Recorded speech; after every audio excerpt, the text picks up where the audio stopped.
Hello friends, in this video we will study section 251 which is vesting of tanks in state government.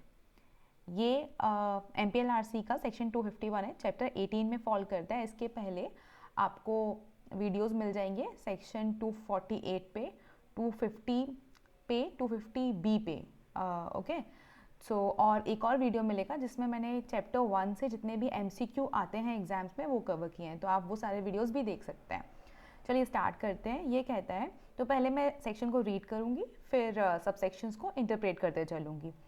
पहला सब section कहता है all tanks situated on unoccupied land on और before the date of coming into force of the act providing for the abolition of the rights of intermediaries in the area concerned and over which members of the village community were immediately before such date exercising rights of irrigation or nistar shall, if not already vested in the state government, vest absolutely in the state government with effect from the date of 6 April 1959. तो ये कहता है कि जितने भी tanks हैं, ठीक है, जो कि अनऑक्यूपाइड लैंड में है, और अनऑक्यूपाइड लैंड डिफाइन कहाँ है, Z3 सेक्शन 2Z3 में डिफाइंड है.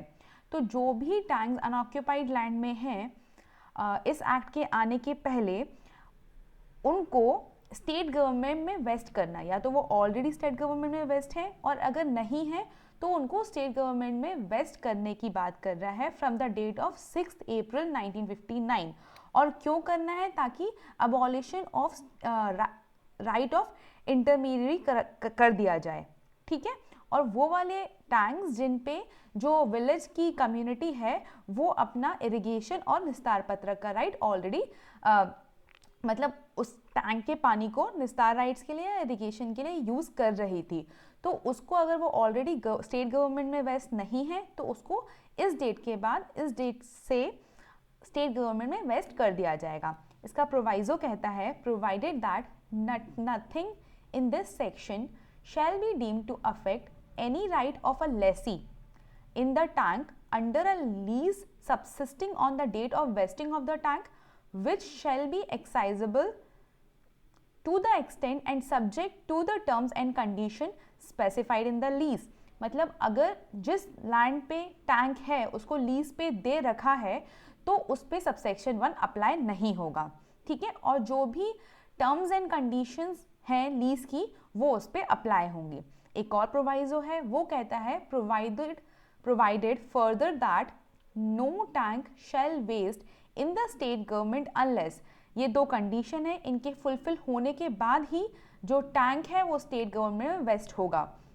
क्या क्या कंडीशन है, after making such inquiry as he deems fit the collector is satisfied that the tank fulfils the conditions laid down in this subsection. मतलब collector जो है वो एक इंक्वायरी बनाएगा, उससे अपने आप को सेटिस्फाई करेगा कि जो ऊपर की कंडीशंस हैं वो फुलफिल हो रही हैं और अब टैंक को स्टेट गवर्नमेंट के में वेस्ट हो जाना चाहिए.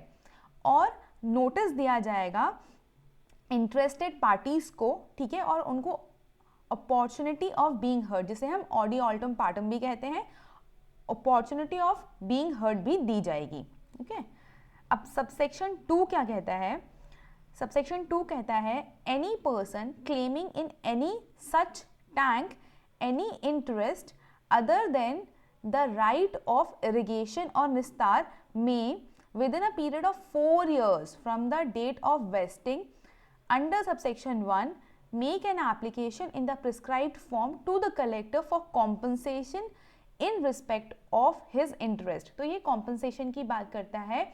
ये कहता है कोई भी व्यक्ति जिसको उस टैंक में इंटरेस्ट है, ठीक है, कौन सा इंटरेस्ट, अदर देन इरिगेशन और निस्तार, क्योंकि इरिगेशन और निस्तार राइट्स तो सबके पास हैं, ठीक है. अगर उसको लगता है कि उसके पास कोई और इंटरेस्ट है, मतलब वो जिस सपोज फॉर एग्जांपल कि जिस लैंड एरिया में वो टैंक बिल्ट है वो लैंड उसकी है, राइट, तो ऐसा कोई इंटरेस्ट है उसका, तो वो 4 सालों के अंदर 4 years का टाइम प्रोवाइडेड है, 4 years. ओके, 4 सालों के अंदर कहाँ से 4 साल स्टार्ट होंगे? जब से वो वेस्ट हुई है सबसेक्शन 1 में स्टेट गवर्नमेंट में टैंक, ठीक है। तो वहाँ से एक एप्लीकेशन बना सकता है कलेक्टर को कि उसे कॉम्पनसेट किया जाए। तो देखिए ये 2A जो है वो ऑल टुगेदर एक डिफरेंट बात करता है, इसलिए हम इसे बाद में पढ़ेंगे। हम सबसेक्शन 2 के साथ सबसेक्शन 3 और सबसेक्शन 4 और सबसेक्शन 5 को पढ़ेंगे, क्योंकि ये सब इंटरकनेक्टेड है।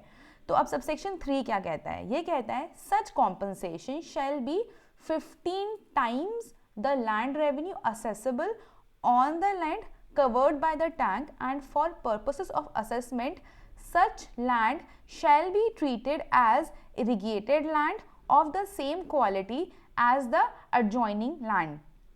ये कहना चाहता है कि जो ये ऊपर कॉम्पनसेशन होगा वो कितना होगा? तो जो भी लैंड रेवेन्यू एसेस होगा उस लैंड पे जहाँ पे टैंक है उसका 15 गुना होगा, 15 टाइम्स होगा। और यहाँ पे वो जो लैंड है उसे हम इरिगेटेड लैंड मानेंगे। अब ये इंपॉर्टेंट क्यों है? क्योंकि जो लैंड रेवेन्यू होता है वो इरिगेटेड लैंड और अनइरिगेटेड लैंड पे अलग अलग होता है, और जो इरिगेटेड लैंड होती है उसका लैंड रेवेन्यू ज़्यादा होता है। तो इस पर्पज़ के लिए हम लैंड को इरिगेटेड लैंड मानेंगे। सबसेक्शन 4 कहता है the compensation as determined under subsection 3 shall be paid by the collector to the person or persons proved to his satisfaction to be owning interest in the tank concerned। ये कहता है जो भी compensation होगा वो collector द्वारा दिया जाएगा, ठीक है। और अगर कोई इंटरेस्ट बनता है तो वो भी उस पर दिया जाएगा।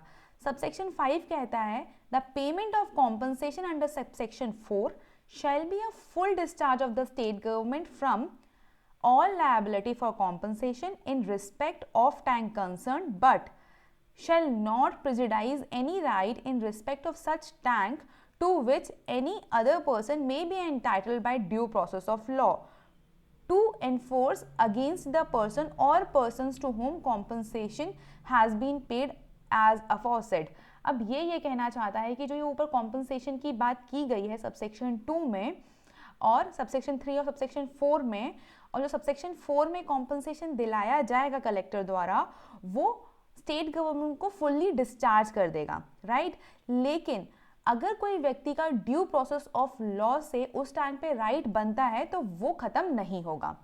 सबसेक्शन 6, सबसेक्शन 7 हम देख लेते हैं, फिर हम सबसेक्शन 2A करेंगे। सबसेक्शन 6 कहता है कि जो रूल्स होंगे इस रिगार्ड्स में, ठीक है, कि उस टैंक का पानी कैसे यूज़ किया जाए वो स्टेट गवर्नमेंट बनाएगा। फिर सबसेक्शन 7 कहता है the wasting of any tank under subsection 1 shall not affect the right of irrigation and nistar in such tank to which any person is entitled immediately before the date of vesting। ये कहता है subsection 1 में जो wasting of any tank है वो नहीं affect करेगा irrigation का जो राइट है लोगों के पास या जो निस्तार का पात्र है। मतलब कि अगर एक टैंक स्टेट गवर्नमेंट में वेस्ट हो भी गया है उसके बाद भी जो लोग हैं उनके पास इरिगेशन और निस्तार का राइट बचेगा, ठीक है।